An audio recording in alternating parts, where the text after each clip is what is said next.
The David Pakman Show at davidpakman.com.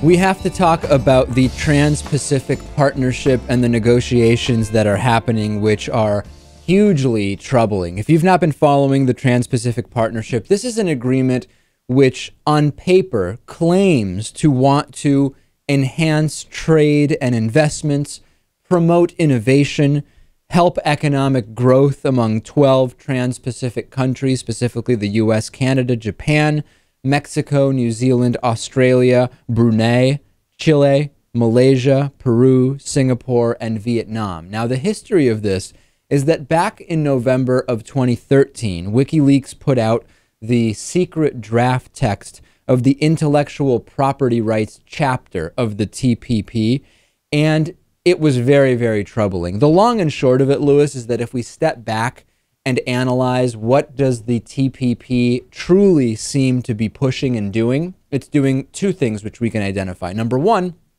it is helping corporations and lobbyists and big industry by strengthening the ways in which they can protect patents, extend patents, make more money off of patents. It is totally pro-business when it comes to intellectual property.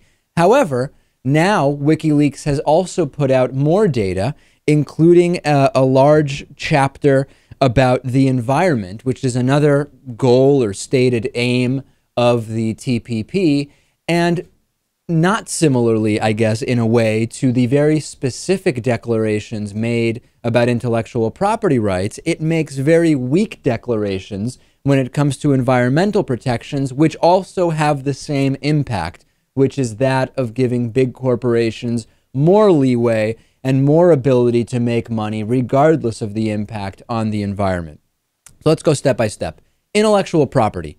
With intellectual property, the TPP aims to allow for longer default patent times for example, big pharma on medications. It also allows the prosecution of supposed violations of intellectual property rights that also will favor big corporations. On the environmental side, Lewis, listen to this. As WikiLeaks writes, the environment chapter doesn't include enforcement mechanisms actually serving the defense of the environment. It is vague and weak. And as an example of this, WikiLeaks writes that the word appropriate is found in 43 places. The word may is found in 43 places. It uses terms like make every effort to arrive at satisfactory resolutions, or by technological means available and agreed to by all of the parties. I could go on and on, Lewis, but the key points are this. The language is meaningless because all it really says is that by the rules agreed upon by the parties, there will be an effort made, completely subjective, to enhance, completely subjective, what is considered completely subjective. You see what I'm saying, Lewis? They are all completely meaningless words that will do little in practice to defend, I guess, for lack of a better term, the environment. Right, as we expected. And in an ideal situation, I think a trade agreement means that both countries benefit greatly from trade. But it seems like this is just solely to help big business. It's a corporate defense treaty, really, and you're right. It isn't really a trade agreement, and it's also, if we forget about the fact that the stuff in it is troubling for just a second, the entire negotiation is happening essentially in secret. It is being, quote, fast-tracked by some parties who are interested in seeing that happen without even letting members of Congress look at the details here in many cases. And the really bad thing about this, Lewis, is that from the point of view of engaging citizens to explore what is going on, it's a very complicated story. You really need to spend time figuring out what this is and what is in it.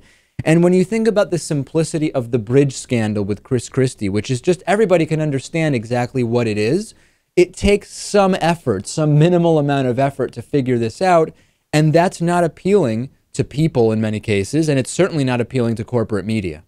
No, of course not. I mean, I can understand that.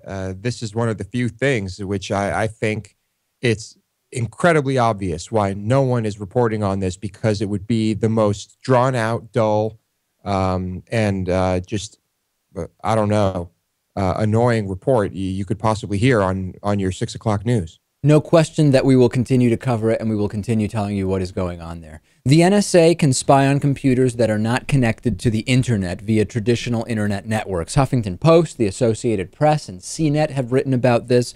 The NSA is using secret wireless technology that allows it to access and alter data on computers even when the computer is not connected to the internet in the traditional way that we would understand what being connected to the internet is.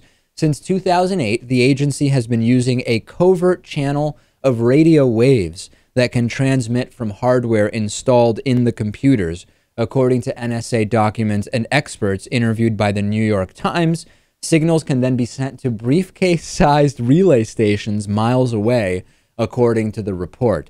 Putting aside the obvious Cold War feeling of this, Lewis, the claim from the government that they are only doing this internationally to targets that have been deemed appropriate for this type of surveillance. Number one, I don't believe for a second that this technology has never been used domestically to surveil people's computers.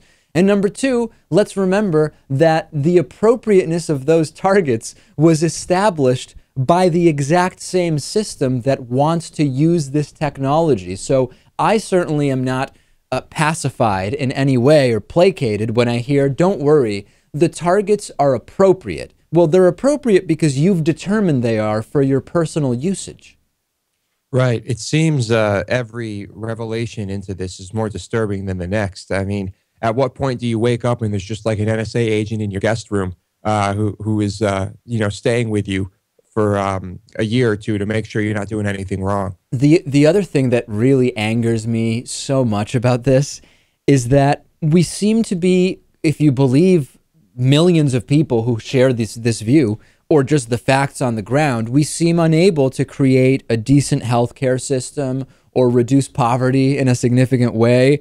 But we can access computers all over the world covertly with radio waves, regardless of whether they're connected to the internet or not. And the healthcare system is in shambles. The education system is in shambles. We've got absurd financial inequality, bigger than ever in this country. But the briefcase receptors for secret NSA spying on non-internet connected computers seems to be working fine.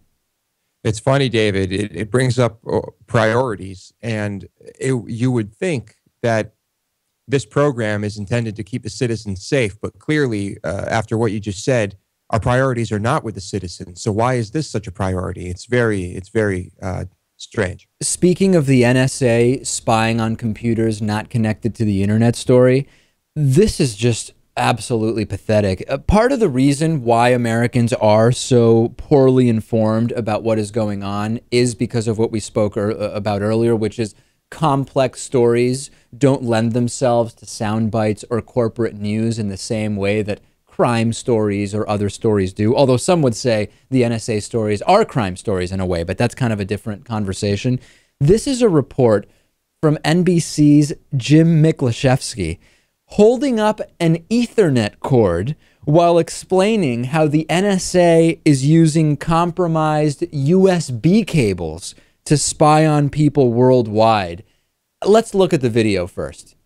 Of over 100,000 computer systems worldwide. And the way they work, many of these transmitters are implanted in the computers at manufacturing, but they can also be implanted in the plugins for the USB cords, the same kind of USB cords that many of you use every day. Now, according to U.S. military officials, these attacks have occurred not only against the Chinese military, but some friends, including European trading partners and Saudi Arabia. But the incredible, just incredible. Doesn't anyone who's hanging around while this story is being produced say to Jim Miklashevsky or the producers, hey, when you say USB cables like the ones you use every day and hold up an Ethernet, that's confusing. That's not good reporting. That's going to confuse people who already probably don't understand this story. How does no one say, by the way, Jim, you're about to make a complete fool of yourself by holding up an Ethernet cable while talking about USB cables? Nobody says it, or do they say it and he doesn't care? Or are people just afraid to confront Jim about this? I don't understand how this happens. I have to assume that those at the top of that production, I would assume that none of them knew the difference. That would be my guess. Lewis, this was a Category 5 error if I've ever seen one, wasn't it? This was worse, way worse. Next thing you know, he'll be saying that net neutrality is a fight over the size of internet tubes or something. This is nothing, though, compared to the story Fox News did, where they suggested putting condoms over USB cords to protect yourself from the spying. That's a crazy story. Did that one happen, David? Republican identification has reached a 25-year low, if we are to believe the latest numbers from Gallup. 42% of Americans, on average, identified as independent in 2013, the highest Gallup has measured since it started surveying that via phone 25 years ago. Meanwhile, Republican identification, the number of people who say, I am a Republican, is down to 25%, the lowest number in 25 years. 31% Democratic identification, unchanged over the last 4 years, but down 36% from 2008.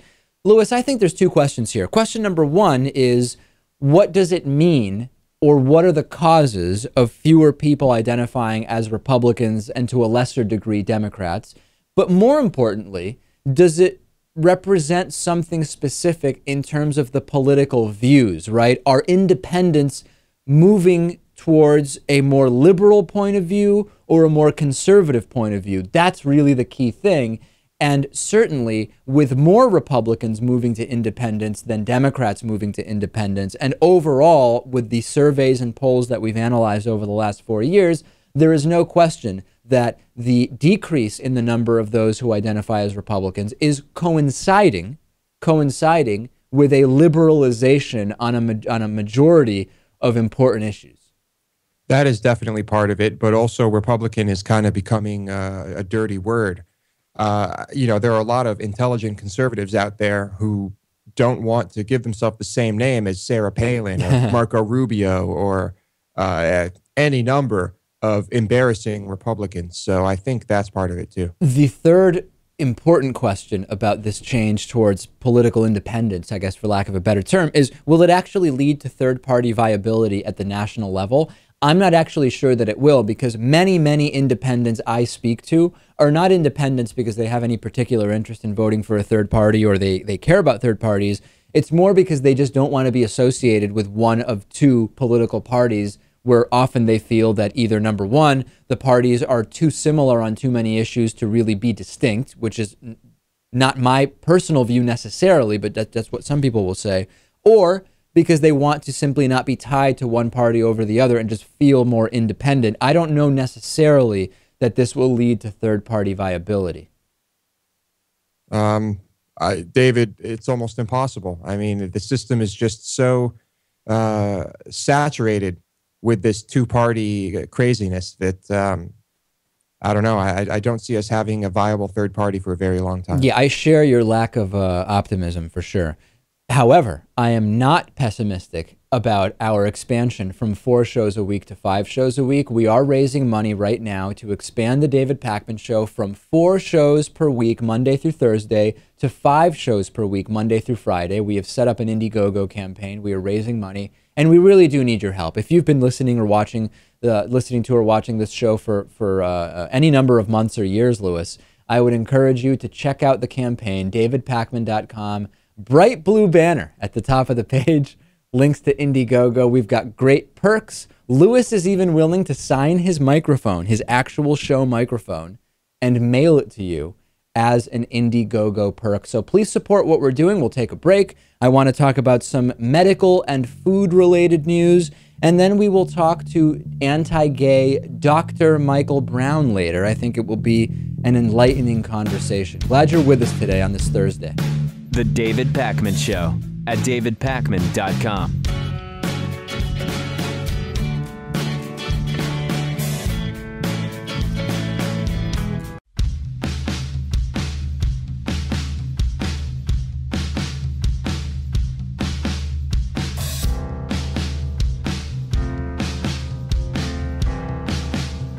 Welcome back to the David Pakman Show.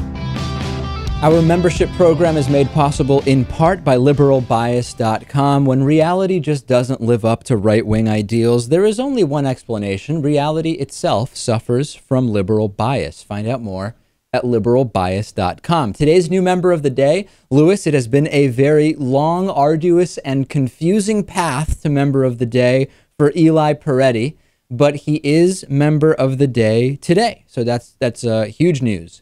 Also huge news coming from the medical world, a scientific breakthrough that could prevent a significant portion of cancer-related deaths. This is out of Cornell professor of biomedical engineering, Michael King, started research 4.5 years ago, and he has shown that when nanoparticles go into the bloodstream, they stick to white blood cells.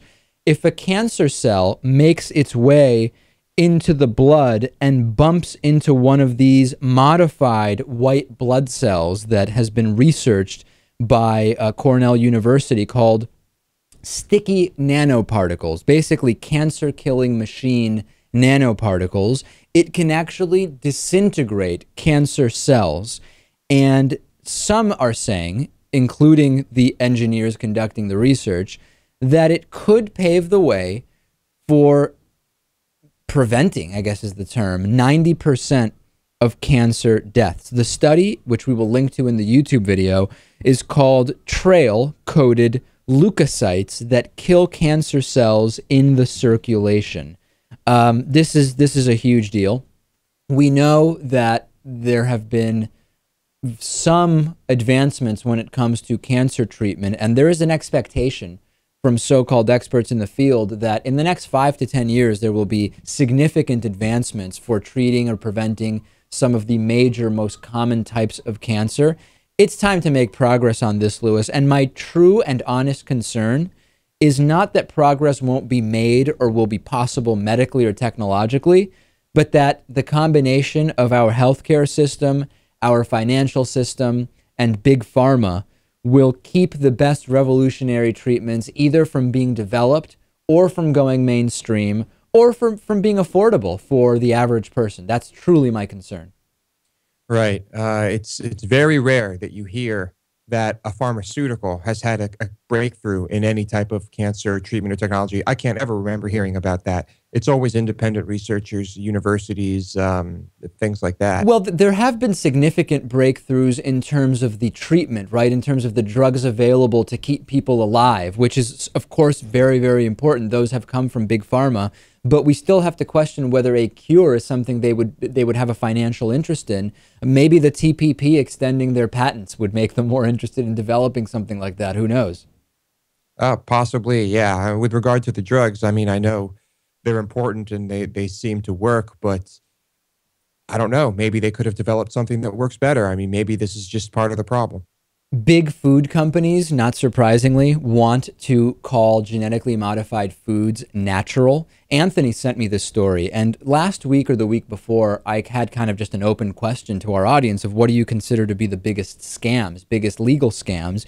And I actually mentioned that the term natural for food labeling is basically a scam in the sense that it's meaningless. It is an unregulated term that really doesn't tell us much about what is in the food. And now big food companies are lobbying to have genetically modified foods labeled as natural. The Grocery Manufacturers Association, which is a trade group that represents the really big food companies like ConAgra, Bayer Crop Science, and Coca-Cola, they wrote a letter to the FDA saying, GMA's members have a strong interest in natural labeling for foods containing ingredients derived from biotechnology. Several of the most common ingredients derived from biotechnology are from crops such as soy, corn, canola, and sugar beets.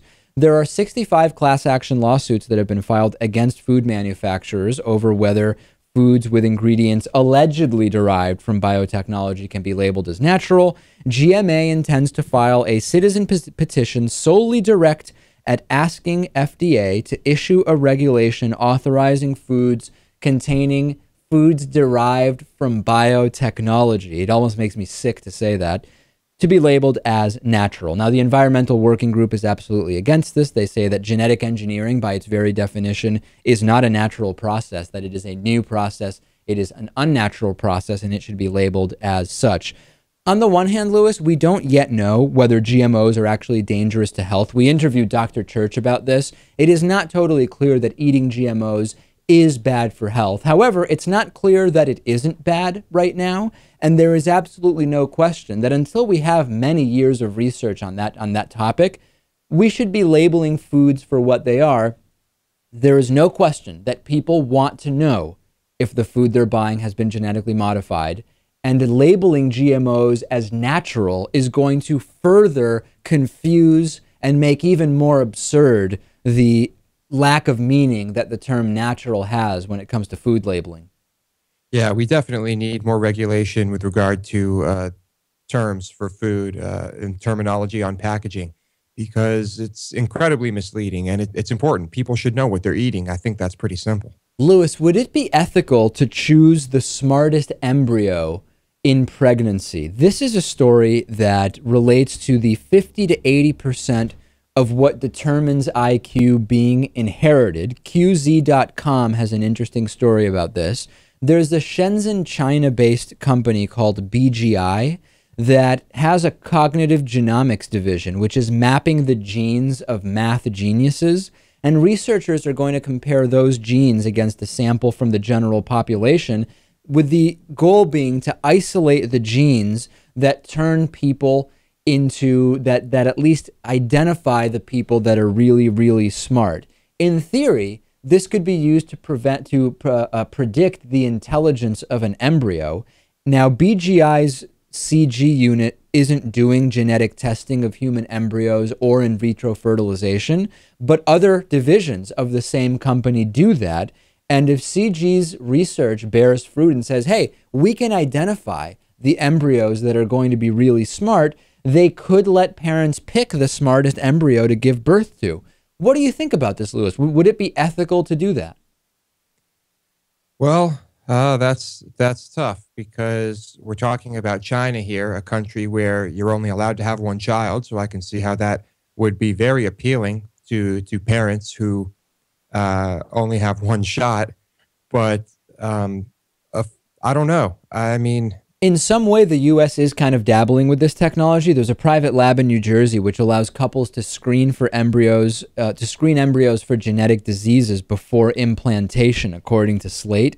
This could happen with brain disorders, and it's only logical to think that the extension would be that you could also just pick smart embryos. Factually speaking, if you look at IQ versus probability of going to jail, the smarter you are, the less likely you are to ever be in jail.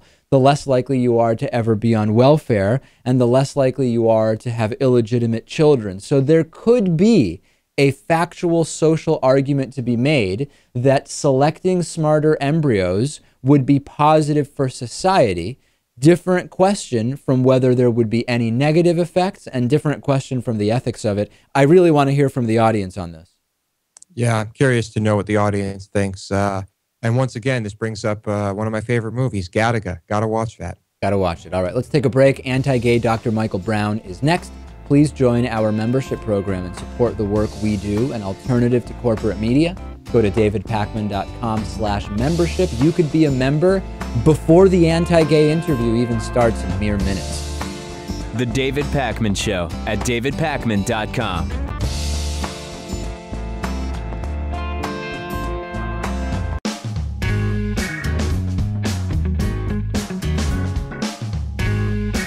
Welcome back to the David Pakman Show. I'm joined today by Dr. Michael Brown. He has been a guest on the show before. His website is askdrbrown.org, and he's the host of the nationally syndicated daily talk program, The Line of Fire. Also author of A Queer Thing Happened to America and 20 other books. Dr. Brown, great to have you back on. You put out this opinion piece, Time to Stand Up to the Gay Censors. Let me just give you, just a moment here to kind of paraphrase who the gay censors are and what they are trying to censor, I guess. Sure. Well, you're doing the exact opposite of that by having me on to talk about it.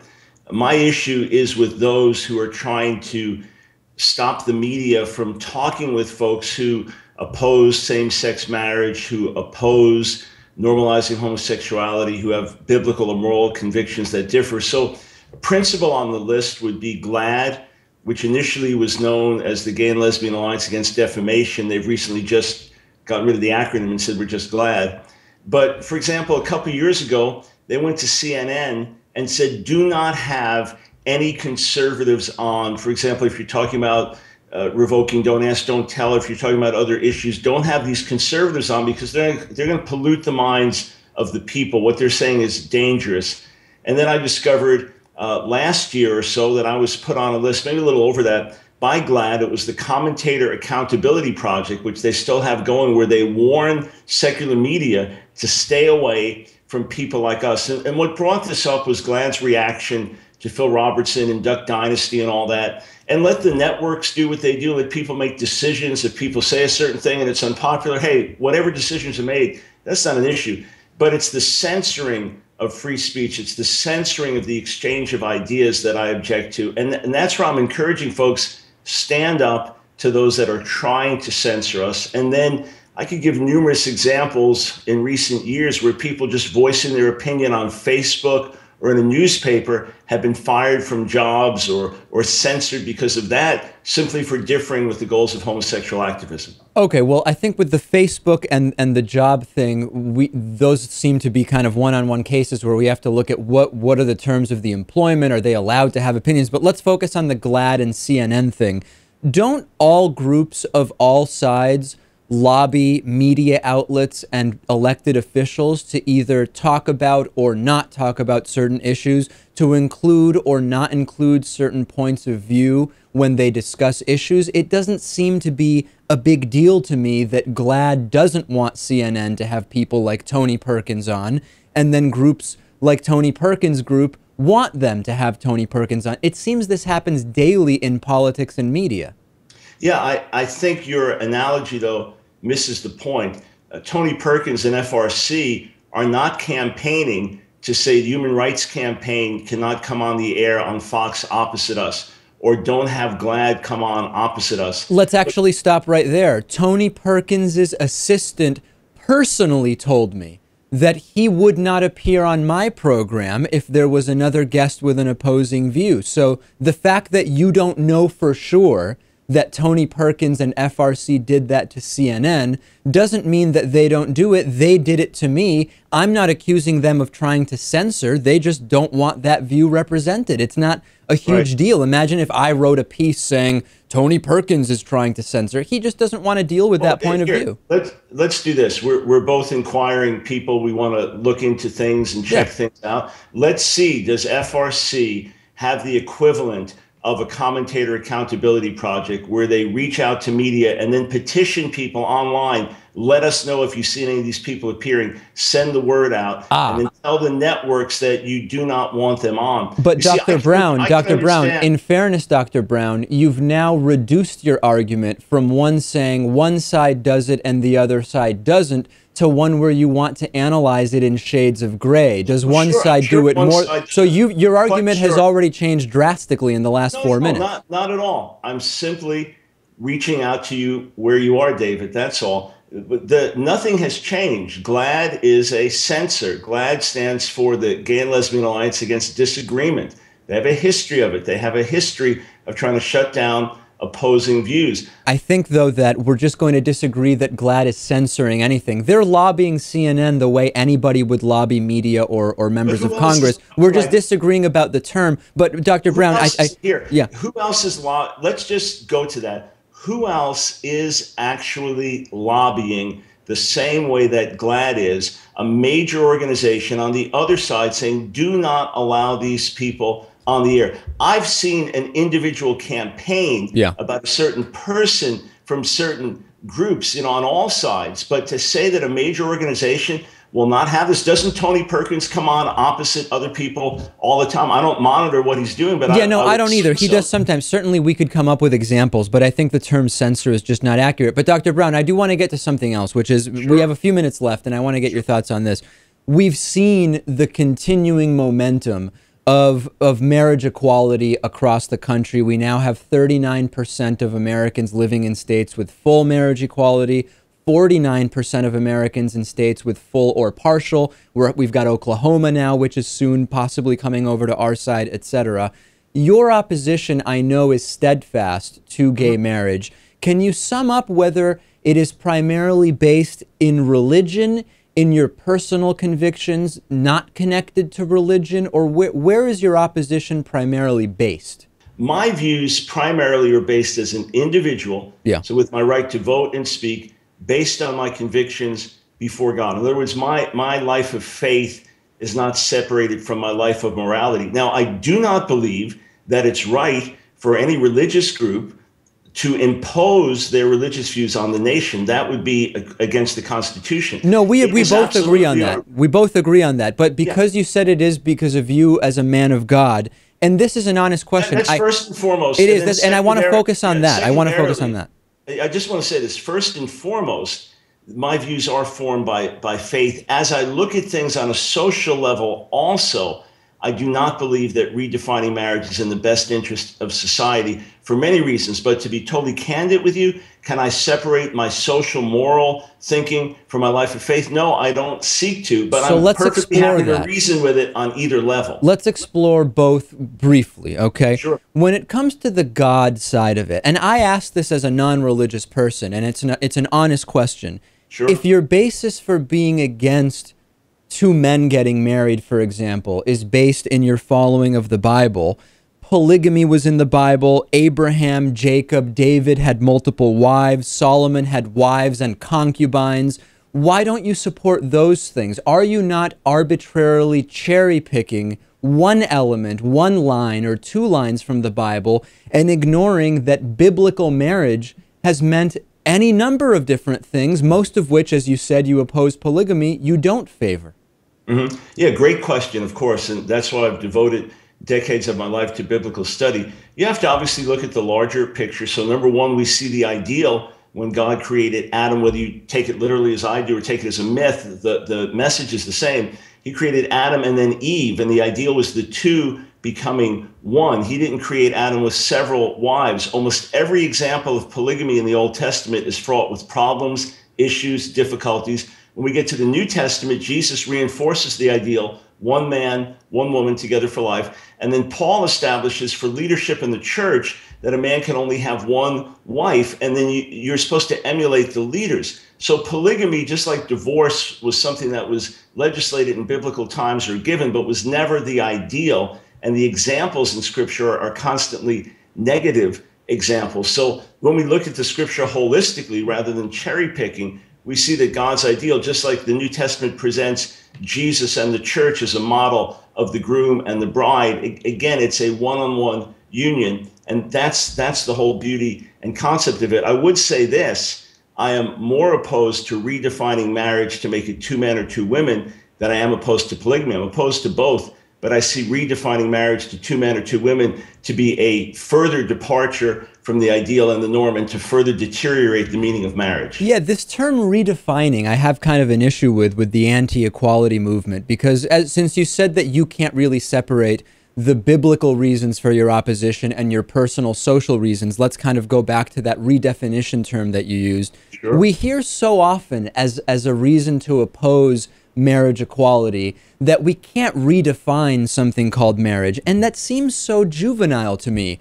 We initially defined it hominins have been on this planet 6 or 7 million years. We've had so-called definitions of marriage in modern United States.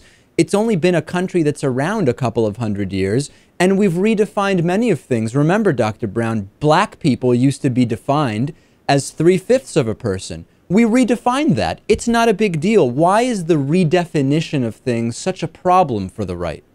Yeah, it's not a problem for the right. It's a problem for the human race. You're talking about in the history of the human race that marriage has not been the union of two men or two women for many, many reasons. By the way, I'm perfectly happy to discuss things on a purely social level or just a biological level in terms of what was intended by natural law, a man to be with a woman. But hold on a second. We have to, yeah, but Dr. Brown, I can't allow that to just slip by. homosexuality has existed in human and other species far longer than the human construction we call marriage has. Yeah, and when Again, did we ever hominins. define marriage on any national level until after the sexual revolution of the 60s as the union of any two people? It was always a man and a woman, or a man and multiple women, or perhaps other arrangements like that. But that's exactly, I think that's exactly my point. People have been coming together in unions of a male and a female. You're saying that for the nation that has ever in recorded history defined marriage as the union of any two people. But Dr. Brown, what you're ignoring there. But what I think you're ignoring a key thing, that nations, you said that in the history of nations themselves have only existed for a fraction of human history. That's really the point I'm trying to get. This entire construction of marriage is not something that is the default and has existed for all of human history. 6 or 7 million years, if you believe science, hominins have been on this planet. Give me examples of homosexual marriages 7 million years ago. And if you're going to point to animal species, come on, some animals eat their young. I mean, are you saying throughout the history of the human species, you never had multiple groups of people getting together? You have, but I think that weakens the argument that redefining things is dangerous, which is that the further back we look, the more relationships have varied, and it really shows that the entire concept of marriage is not even something that we can be sure is permanent as a part of human. So you shouldn't worry about it then. Let us who cherish marriage and who believe God instituted a certain way as a man and woman together in the beginning. That's the way Scripture presents it. Well, that's the way. That's where we differ. And then you can just say, "Hey, any relationship, just don't call it marriage because the term doesn't really matter to you the way it matters to me." If it didn't make a difference legally for how people are able to live their lives, I might agree with you. But the thing is that it does, and this kind of false need to keep a man and a woman as the only relationship that can reap certain benefits from the government and from legal entanglements, that's where you start hurting people. I would agree with you, Dr. Brown. If marriages serve no purpose, legal and financial, who cares what it is? But people's relationships are being hurt because they are not able to have that legal and financial framework. Yeah, you know, look, when I married Nancy in 1976, the last thing on our minds was any legal or financial benefit, and the whole world was in our face. That really didn't matter. We've been happy ever since. Anyway, it's always a pleasure talking to you. Dr. Brown deciding to wrap the interview up. We've been speaking with Dr. Michael Brown. AskDrBrown.org is the website. Thanks for being on. The David Pakman Show at davidpakman.com.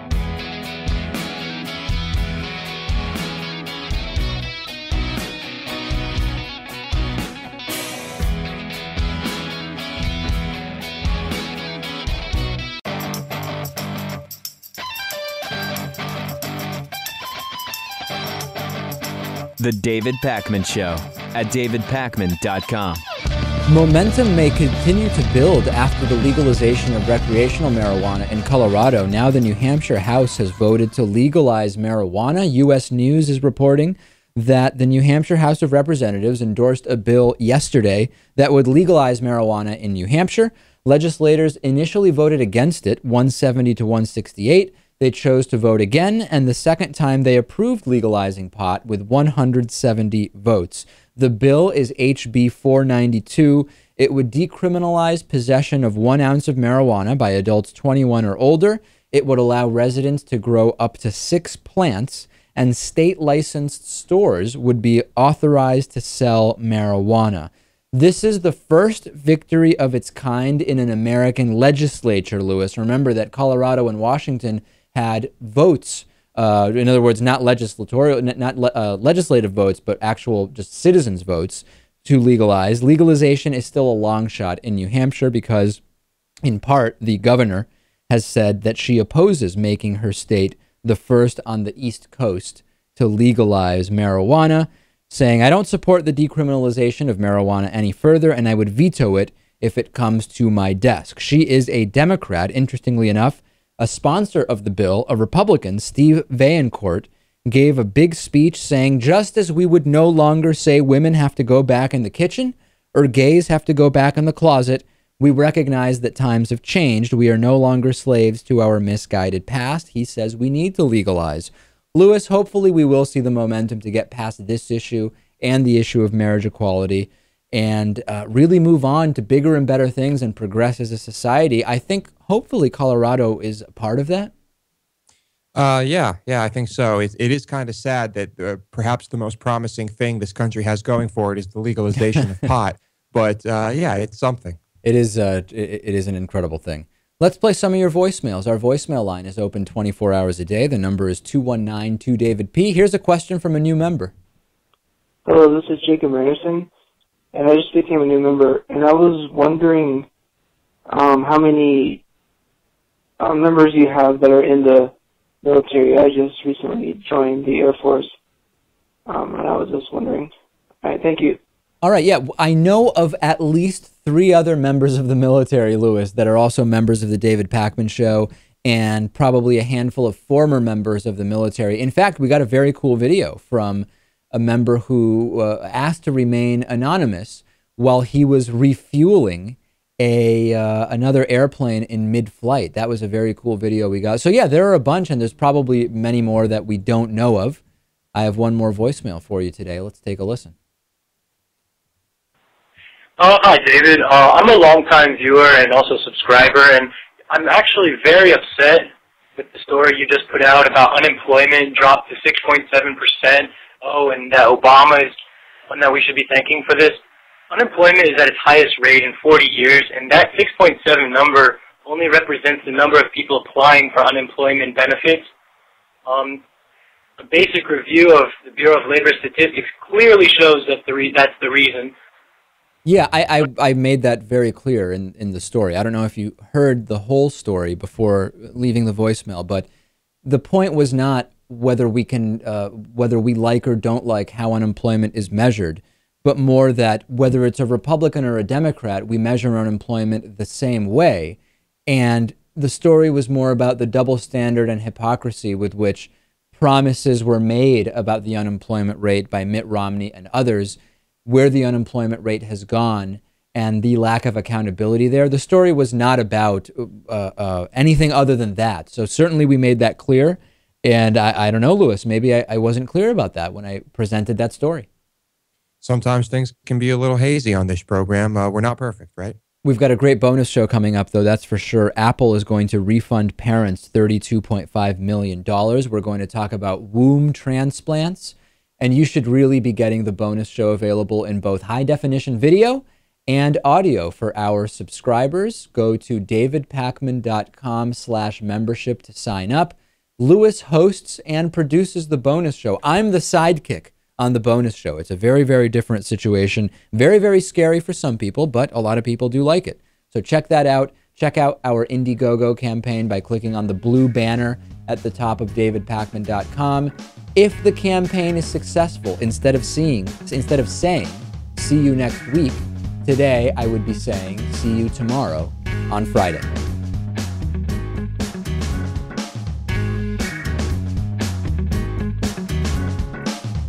The David Pakman Show at davidpakman.com.